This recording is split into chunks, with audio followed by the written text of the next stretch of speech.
How long have you been standing up here counting? I started on March 15th, and the count goes until June 15th. And you're at how many?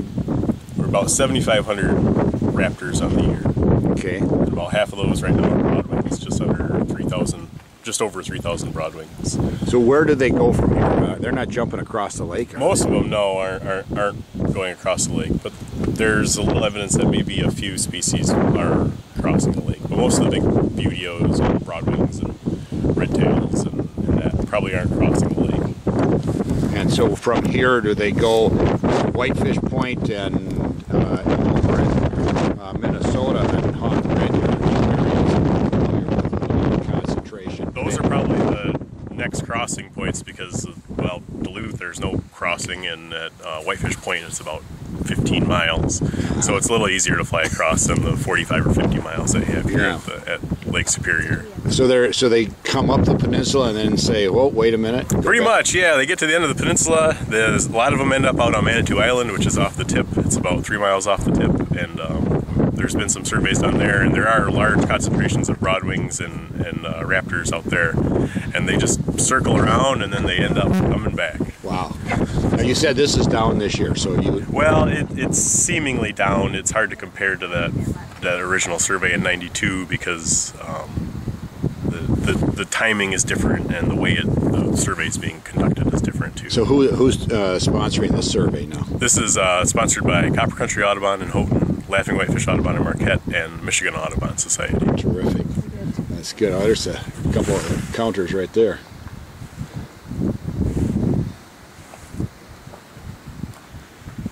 Yeah, 2 broadwings, 3 broadwings. Oh, that's nice. This, you know, the south winds, it's typically southeast winds that are the best winds for migration. But today should be a good day, I would think. Yeah, the winds are a bit strong, but I think we can still end up being that. Hopefully relatively south. And I was telling Mike that he should be thankful he's here and making his circumnavigation around the Keweenaw Peninsula, because it is in fact the Promised Land. If you would look in the Jerusalem Bible, in Deuteronomy, when Moses told the people of Israel where they were going to the Promised Land, it said that they would be taken to a land that is surrounded by the sweet waters. The mountains shall spring forth from green valleys, the rock will be made of iron, and ye shall dig copper in the earth. So we are in fact the Promised Land.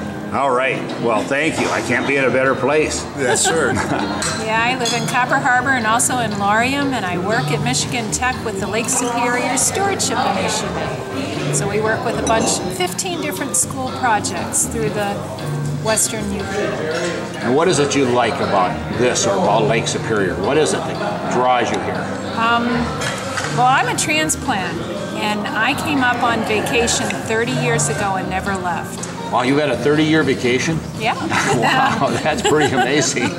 And what's the name of your bookstore? Grandpa's Barn.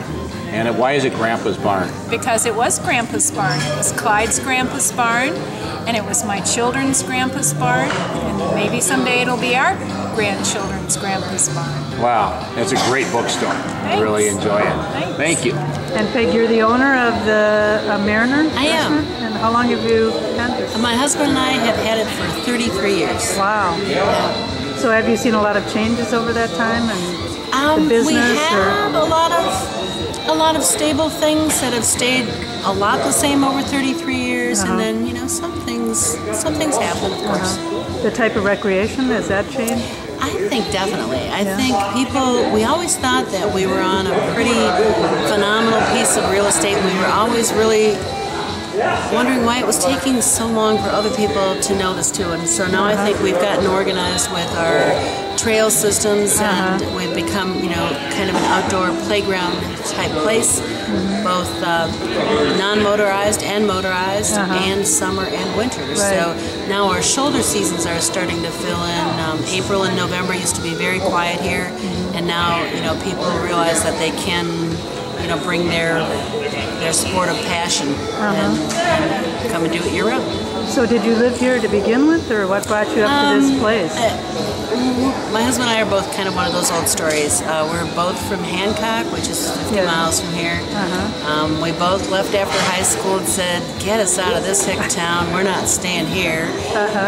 He went out to LA and I went to school downstate, Michigan State, and he came back in 8 years and I came back in 6 years. And we've both pretty much been here.